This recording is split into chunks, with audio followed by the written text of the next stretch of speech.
Ini bukan sekali-kalinya mereka mengalami kezoliman, bukan dari 2023, tapi memang kebanyakan umat muslim sedunia baru melek setelah Tufanul Aqsa. Padahal ada beberapa pembantaian sebelum itu. Bahkan kalau kita mundur lagi,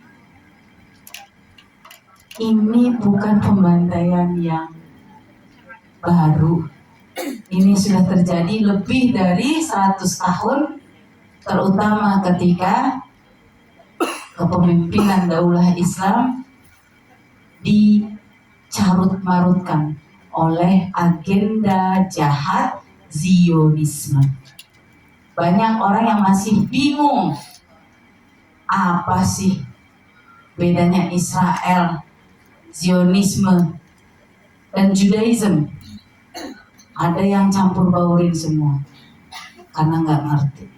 Makanya pentingnya kita belajar adalah untuk kita bisa memahami dan memilah mana yang hak, mana yang batil. Bahwa kita mempelajari secara utuh agar kita dapat mendapatkan kebijaksanaan.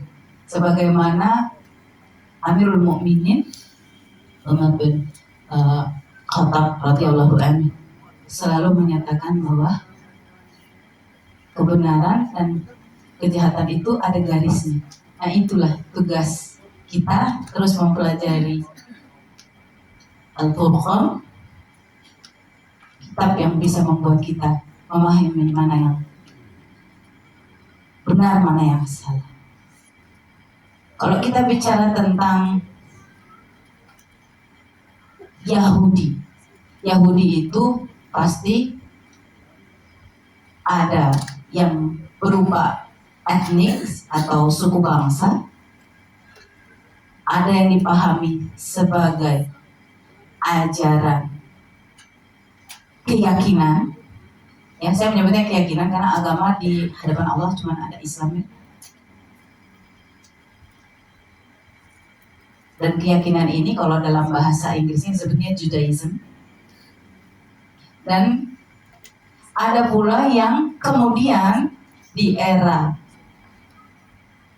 Yahudi Askenazi dari Eropa membuat terobosan.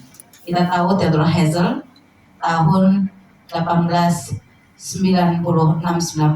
sudah memulai skenario yang memberatkan semua orang Yahudi pada saat itu, karena dia ateis, tapi dia bilang akan diperlukan sebuah negara nation state khusus untuk bangsa Yahudi. Itulah yang disebut dengan ajaran Zionisme. Ajaran kembali ke Bukit Zion.